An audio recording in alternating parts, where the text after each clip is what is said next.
Welcome everybody to the show. This is the COVID Cast 30. Can you believe we're at show number 30 already? How long is this damn quarantine going to go on? Anyways, I am coming to you from the isolation chamber with a few of my friends from the West Coast, the somewhat sunny West Coast today. It is April 5th, 2020. And as I said, this is COVID Cast 30, Sunday evening, brought to you by Athletic Alliance Advanced Nootropic. Time for the pitch. Oh, we have our guest already. It's going to be a surprise, but you'll see who it is right now.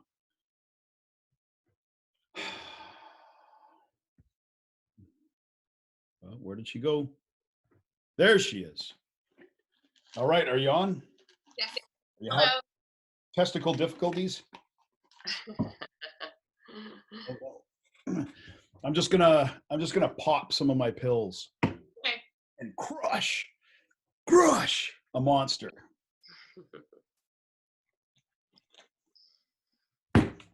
Oh, do you use anything to get you through one of these? My optimism. Really? No, I mean the fact that I can shower and put makeup on and put my contacts on is enough to get me excited right now. How low the bar is now, right? Right. But yes, by the way, I'm recording already, so Okay. So just roll with it, Ange. Okay, brought to you by Athletic Alliance Advanced Nootropic, available across North America in GNC.com. You can get it anywhere, or you can get it out online at GNC.com. Sorry, across North America in the stores. Monster, of course, is not a sponsor of the show, but I do get a lot of shit from people for drinking Monster. I do get a lot of shit from people, and I thought I'd read out some of the comments. So I'm going to paraphrase because some of them are a little long-winded, but first one. Dude, you got to stop pounding that Monster. You look like you're pushing 40 already. Slow down. Okay. Yeah, awesome. Yeah, awesome. Thanks, man. You made my day. I'm actually 50. Okay. So when someone's 50 and say, dude, you look like you're pushing 40. I mean, either you're like 11 years old and you can't tell the difference between one adult or another. Or, hey, you just paid me a compliment. So maybe I should keep on pounding the Monster, right? And there was another one. How could you have possibly been in Mexico in the early 90s with that other guy? I don't even know what that means, man. How could I have possibly been? I was there. I got a video. It's on the channel. You'll see it. You'll see that it's me. I didn't have these cool shades, and I didn't have this salt and pepper goatee, but I was there. Yeah, you think you're younger than you really are. That's probably why. Yeah, maybe they thought Terry went to Mexico with a 10-year-old kid. That would be a reason to go to jail, Terry. That would be a reason. No, I was an adult. Trust me. Back in the 90s, I was an adult. I've got a lot of years on me. You do too, don't you, Ange? Yeah, thanks for bringing that up. Oh, hey, you look good too, though, right? Quarantine life is okay. It's not that bad. So a few other things. Today is obviously about New York, but tomorrow's show is going to be about media hype. Like, I was thinking of all the different scares that have gone through in my lifetime and just what they've been over the years. So I've actually been working on a presentation. I'm going to roll that out for tomorrow. And a lot of you have expressed an interest in seeing my kids, seeing my little offspring, and hearing how, it brings a tear to my eye, seeing my offspring and how they're coping. And I've talked to them, and they're going to be on the show. One thing you have to take into consideration with kids is, they run around and they jabber like crazy, and then you put them in front of a camera, and they're like, "So how do you like quarantine?" Fine. Then you get a few minutes of awkward dead air. I do have 4 of them though, so the action should be flowing somewhat fast and furious. And I have one more email I thought I would read to you, and it's from my old mammy, my old mama. My old mom, Right. yeah, your mom too. Yours before mine, right? Yes. Uh, she's gotten wind of the show, so she sent me a letter. Hi, Rick. Wow, you are really doing a great job. I'm really proud of you, other than the swearing. I'm excited to see you on the show. Please let me know when you do the next one. I love it when you have Angie on at the same time. So there you uh, go. So yeah, Angie, we're gonna have to clean it up, right? why? What for? Well, she doesn't like the swearing, Unique. right? Yeah, so I will refrain from dropping too many F bombs. Sometimes I get into a rant and the F bombs just start flying, right? Yeah. But I True. will keep the F bombs in quarantine, okay? Quarantine inside my head. I'll say frig. Frig you, man. Suits the motif, doesn't it? Yeah. Okay, so I'm gonna do the updates, Ange, but before I do, I'm gonna do some shout outs. Shout out to Jackson. Jackson was sending me some information earlier. Jixer, Charlene, Monica. Good to see Monica in the comments. Dwayne, Terry McLean, our mom. Tammy, Tanya, Kim, Grace, producer Dave, of course. Tim, the bot. Tim, even though you're a bot, we still like you. Still a place for you here, Tim. We're very inclusive. Dan Dix, and of course, special friend of the show, Lisa. You see, Lisa, I told you you'd be back in your rightful elevated place, right? I had one more shout out. Who was it? Somebody else. Damn it, I forgot who it is now. And Real daddy. oh, okay, sure. I'll throw it. You know what? My old gray-haired daddy. I found out he's been watching the show too, and I don't know if he's all that happy with his characterization on it, but I don't know. It is pretty accurate. And I heard him the other day saying, "Oh yeah, shout out for the garbage bags." And I'm like, "What?"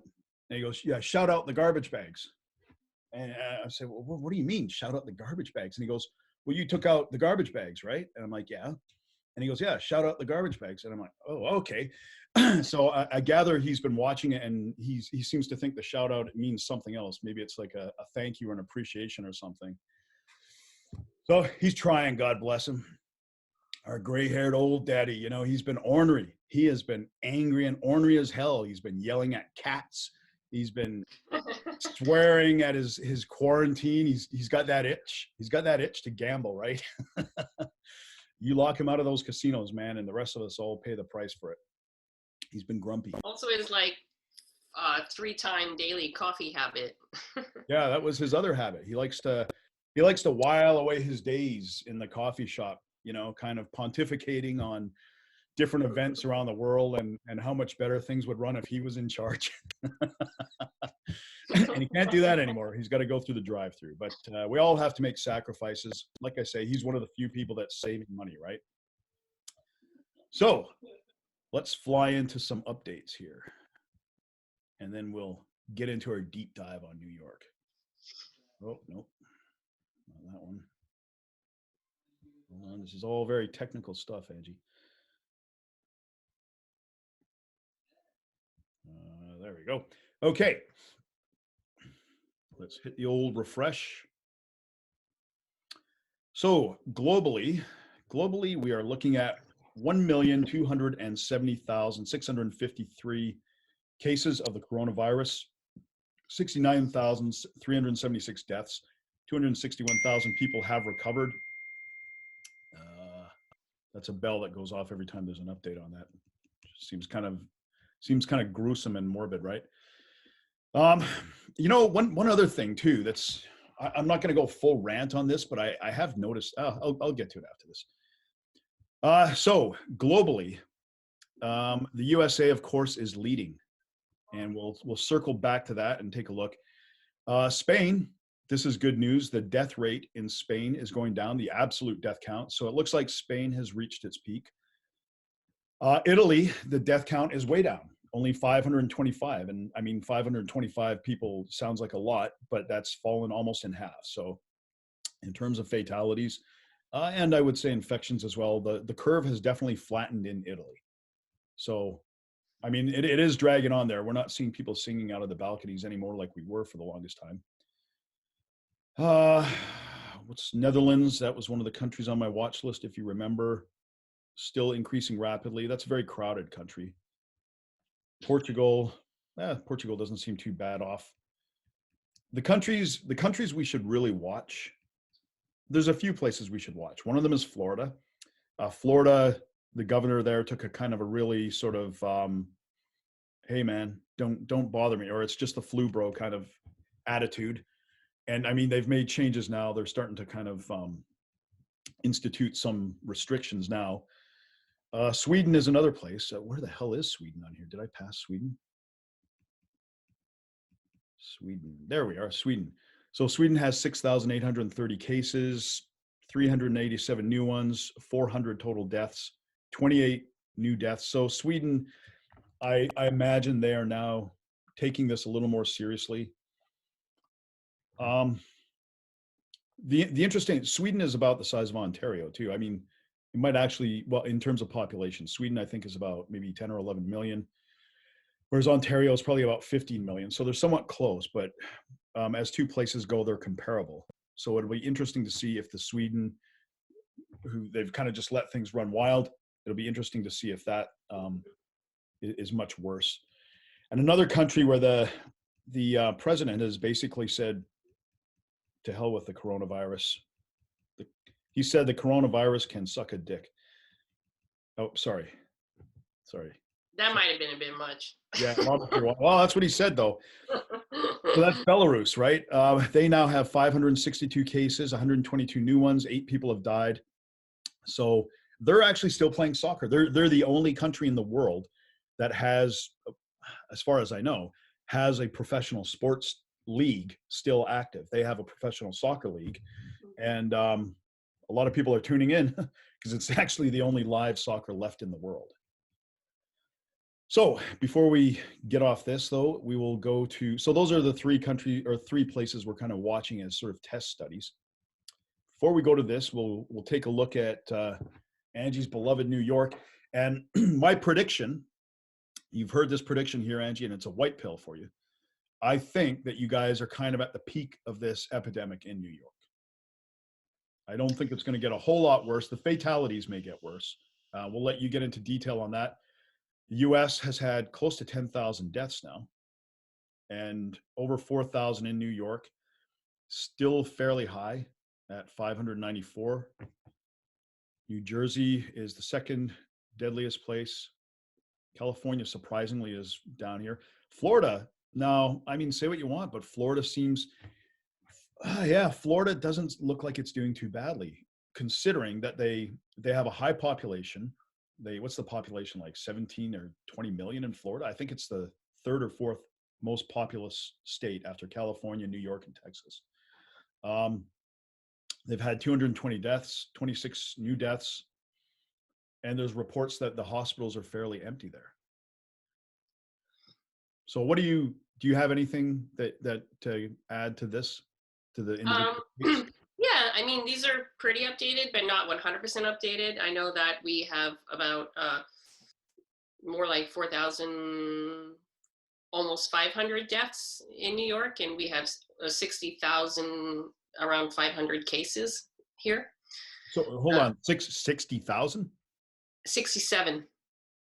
Does that, what, active cases?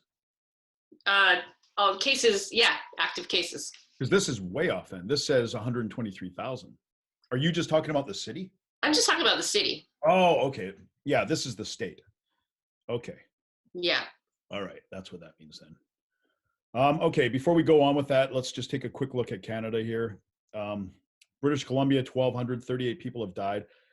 Ontario is quickly sort of racing out ahead of Quebec in terms of fatalities. It's interesting because BC was the epicenter where things first started.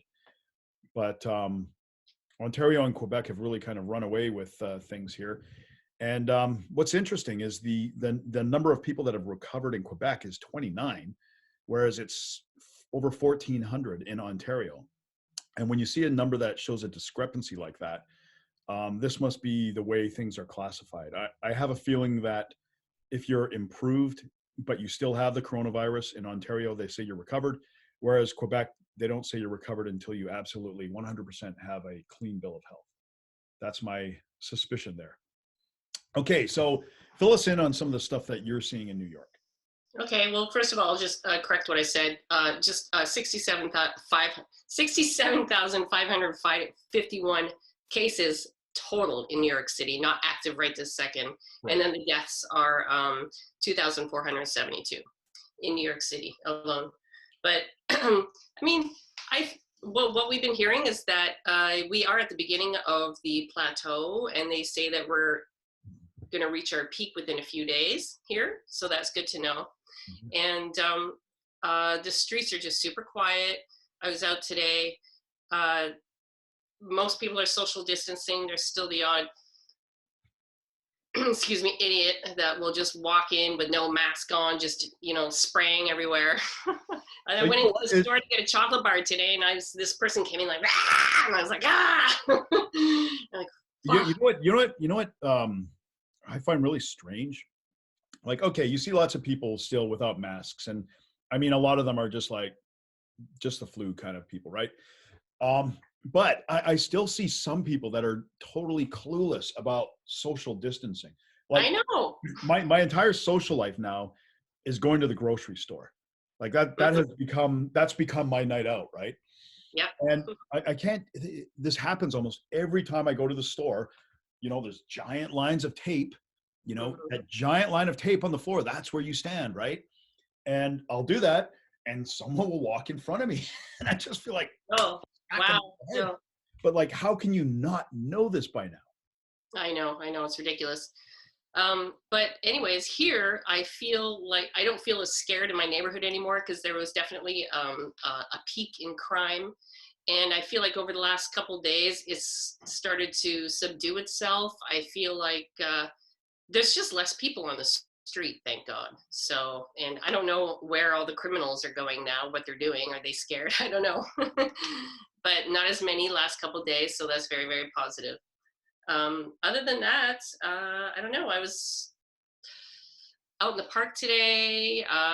Still a decent amount of people enjoying the parks. Social distancing for sure, though, so that's great. Yeah, New York City, it's been hit really hard. There's a lot of things that are going on, like in this country, like rolling deployment of respirators and just anything that you might need from state to state. So, for instance, we don't have enough respirators right now or ventilators. So Oregon's helping us by bringing us some equipment. And so this is the plan. We don't really have any federal guidance. It's state by state, and the states are getting together to help each other out with this rolling deployment of needs and equipment and stuff like that. So that's good. Did you get paid? I heard that there was a $1,200 check going out to everybody that's a stimulus check. So yeah, but yeah, only people who have done their taxes last year get that. So I'm one of those guilty people that didn't do my taxes last year, and I just finished them. So you don't get a stimulus. A lot of people are doing them now, right? Well, yeah. Anyways, they say that a quarter of all firefighters in this city have coronavirus, and that's kind of sad that so many of the firefighters got sick. Why would firefighters get sick? They're responding to emergencies, I guess, just as often as police. I'm not sure. Yeah, but I mean, unless they're actually physically doing something with somebody, you wouldn't think that they don't. It's not like they come in contact with hundreds of people a day, do they? I don't know, actually. I'm not quite sure why that statistic is, but I did see that statistic on television today. Also, they're asking New York residents not to use the N95 masks, that we're to make our own homemade masks now out of cloth. And so there's been a lot of videos around about how to do that. So you're seeing a lot more people with just cotton bandanas on their face and stuff. And that's just for those people that might be asymptomatic. They say that about 25% of the cases here, they are guessing are from asymptomatic people that have spread it. Asymptomatic being they have it, but they don't show any outward symptoms, right? Right, yeah. And I do know somebody that actually got it. My friend Susan, you know Susan? Yeah, good looking woman, lives upstate, right? Yeah, upstate in New York with her husband and 3 kids. That's right. Yeah. Anyway, she's upstate right now, but she told me that she definitely had it, but her and her whole family had it back in January. And How did they know they had it then, as opposed to just a flu or something? she didn't get into details with me. Sorry. Huh. But I do trust Susan's opinion, being a scientist. Yeah. The well, you know what's interesting? Like every time I have like, if let's say if I get a headache or I sniff or I sneeze, I think this is it. It's the virus come to take me. This is the big one. I think it's the virus, man.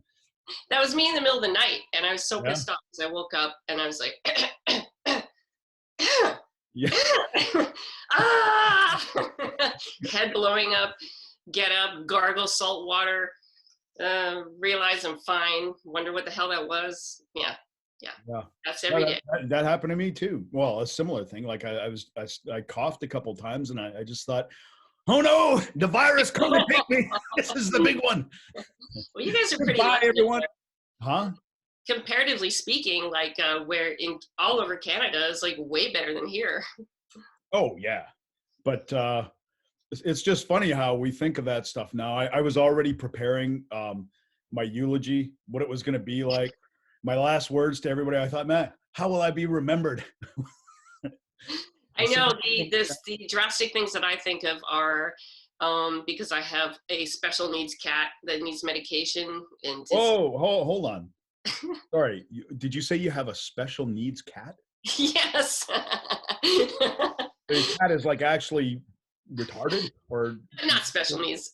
She has a rare disease and she has to be given medication and she has to be on special food. So anyways, I've already thought about, putting together an itinerary, what you need to do for my cat, just in case I'm not around, and who's going to look after, that sort of stuff. Yeah, okay. So if you die, you want someone to look after the cat, right? She will die without her medication. Well, I just don't want my cat to start eating me if I die. They will. Yeah, But I you know. may. Yeah, exactly. Actually, speaking of cats, there's a tiger in the zoo, a Malayan tiger that's actually gotten the coronavirus. What? Yep. In Malaysia? No, it's a Malayan tiger. Oh, okay. I guess it's the Bronx Zoo or one of the zoos around there. Oh my God. What? Yeah, it's the first. It's the first instance of an animal that's actually gotten it. Are you serious? Sure. Let me entertain the audience for a second, will you? That is entertaining. It's scary. Very scary, actually. Let me What else find- could I tell you? Bronx Zoo. Yeah, here. Oh, okay, hold on. Listen, let me share this with our faithful viewers. Tiger at Bronx Zoo tests positive for coronavirus. A tiger at the Bronx Zoo has tested positive for the new coronavirus in what is believed to be the first known infection in an animal in the US or a tiger anywhere. The 4-year-old Malayan tiger and 6 other tigers and lions have also fallen ill, are believed to have been infected by zoo employees. Oh, God, eh? wow. Yeah. This first started showing symptoms March 27th, and this was just today, so. I wonder what kind of symptoms animals get. I don't know. How different are they? How would you know if an animal's, I don't know. I've been staring at Suki. She sleeps too much. I'm like, why are you sleeping so much? It's like, oh yeah, I'm home all of a sudden. I can watch you sleep 20 hours a day. Probably if they get lethargic, right? But then I wonder if vets can then get this from animals. Maybe that's another show. Yeah, maybe. I hope not, because vets are my fallback. Like anytime when the hospitals here get too crowded, I'll just go to a vet. You've never done that. No, I will. They can treat anything. Okay, you will. Yeah, sure, why not? Yeah, no, I don't make it a habit of going. I don't make it a habit of going down to the vet for my physical. But if things are too crowded and you have something a vet could deal with, right? Like a joint problem, I suppose, or simple antibiotics, maybe. Yeah. Yeah. Okay. So I have 2 New York stories to share with you. Okay. Get your opinion on them. Okay. So this came out two hours ago, and this is a white pill for you. New York, new coronavirus cases dropping for the first time. So the number of infections and deaths in New York, the epicenter of the US coronavirus outbreak, is dropping for the first time, officials say.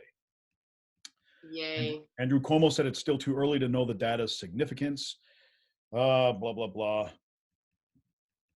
Yeah, 122,000 in New York who have been infected.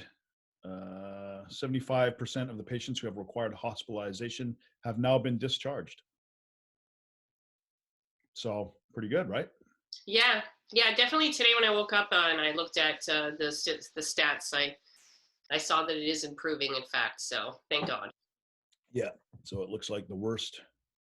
You know what? And my prediction, this is actually coming faster than what I predicted.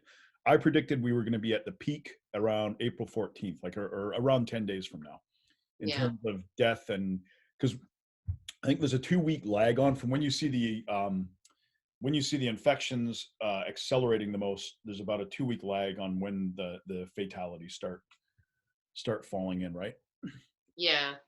Now here's a black pill for you though. Major crime up 12% in New York City despite coronavirus outbreak. Yes, I mean, there were choppers above head last night. I'm right now. It's quiet. Today is a very quiet, weird day, kind of gray, a little apocalyptic. But definitely, I felt safer today for sure. Car theft spiked 65%. What's the police presence like there?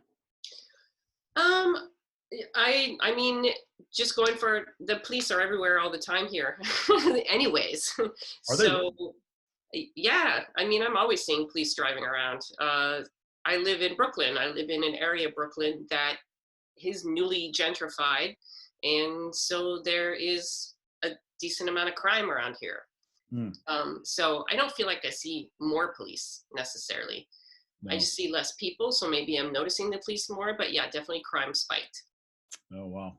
So I wanted to ask you also now that it seems like we're kind of at the flattening point. Like I think you know what my opinion is that this is kind of going to kind of ebb and flow for the next probably year, right?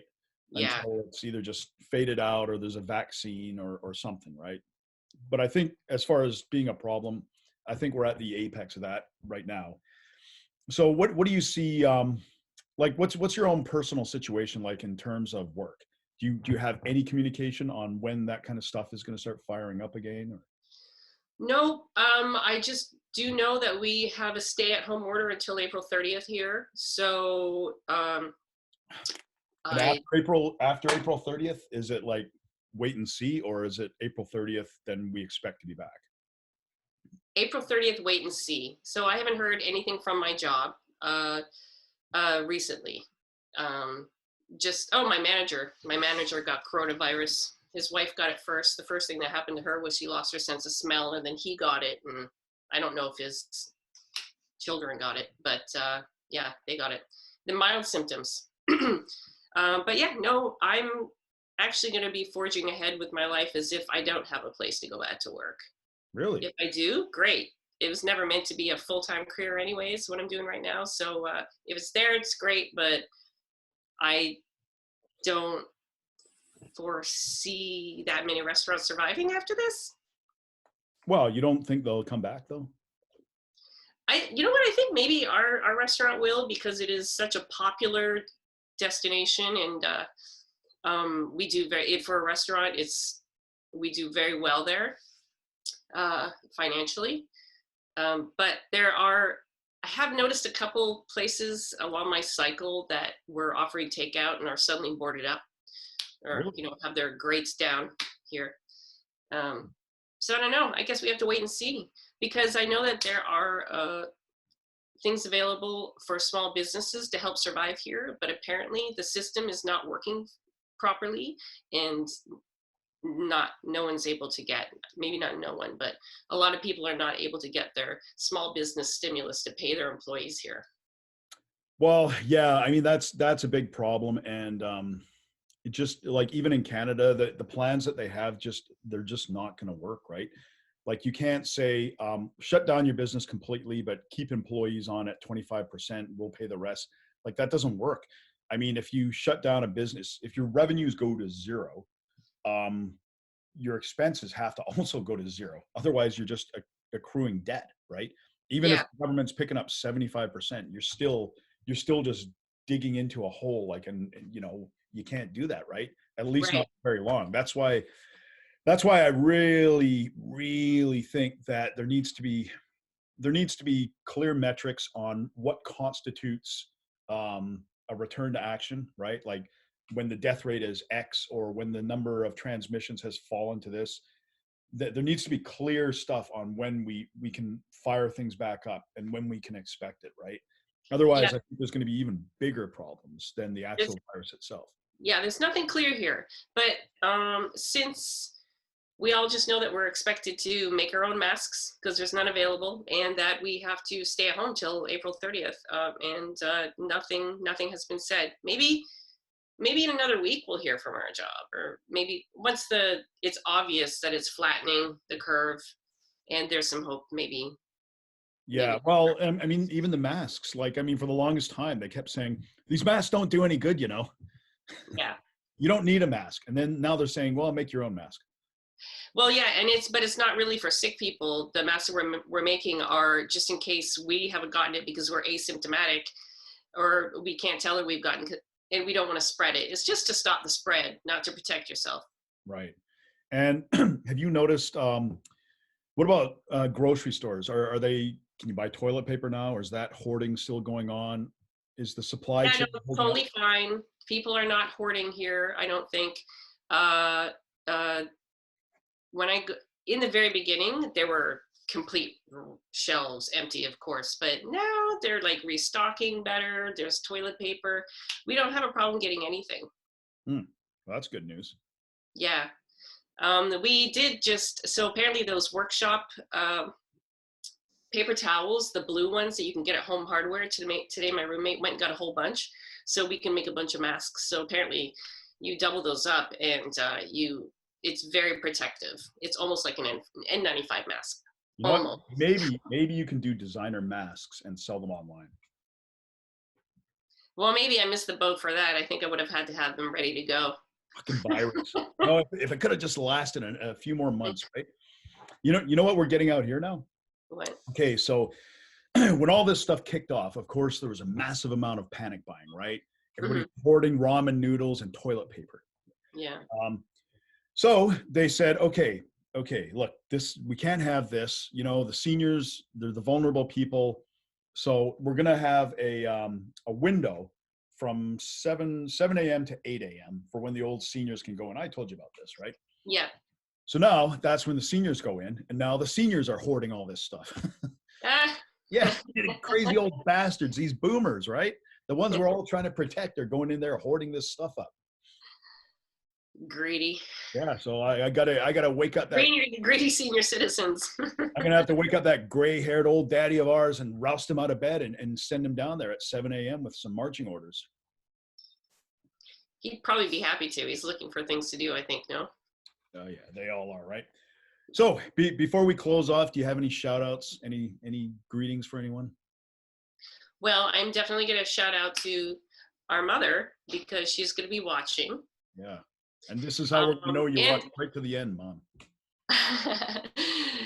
yeah. And the funny thing is, during this whole process, now I'm finally like, maybe this is how mom feels all the time, actually, because she lives up in the middle of nowhere, Yeah. Jamaica, where Mhm. she's in a concrete house surrounded by their farm. Well, hey, So she's this is safe. not far off from her regular life, I think.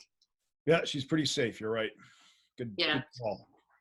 And I know. Oh, I'm going to shout out to an old friend a year ago. I saw that he just messaged me. He's actually living in Toronto, and I met him in Costa Rica once. He's a lovely family man with a child, and I'm going to shout out to him because I'm going to tell you he's watching this. So Okay. So yeah. shout out to Yurgo, shout out to Mom. And And my roommate. Definitely shout out to Octay and Derek Derek's been wonderful. He's like so paranoid. He sprays everything with bleach and Lysol. yeah. Yeah. Hey, I'm gonna do a battle of the band review pretty soon. And before I do, I don't think this is really up your alley, but it's gonna be the greatest heavy metal band, Metallica versus Iron Maiden. Now, Oh. which one would you vote for on those two? Well, I'm more of an Iron Maiden person, but I love Metallica. So That's very, very ambiguous answer. Come on. I really think that I'd have to like listen to both their albums now, or one full album, my favorite album of each, compare, give back to you. But I have to say, Iron Maiden. There you go, Iron Maiden. Okay. One in the column for Iron Maiden. All right. Anything else to add? No. All right. You heard her, everyone. It's been COVID Cast 30. 30 shows now. That's quite a bit. Hey, Ange? Yeah. I'm really looking forward to leaving this country Are you? To go where? on a vacation. Get anywhere. I was supposed to go to Costa Rica in 2 weeks. Well, you better hope there's an airline that can take you, right? They've all. No, we canceled it all. It was for Susan's 50th. Okay. All right. Well, you will escape your quarantine one day. It looks like things are calming down there very quickly, right? Yes. This is COVID Cast 30. Tomorrow we're going to have the media, 50 years of media hype. All right. So I will see you guys then. From Angela, I'm Rick Richards. Stick together and can't nobody stand against us.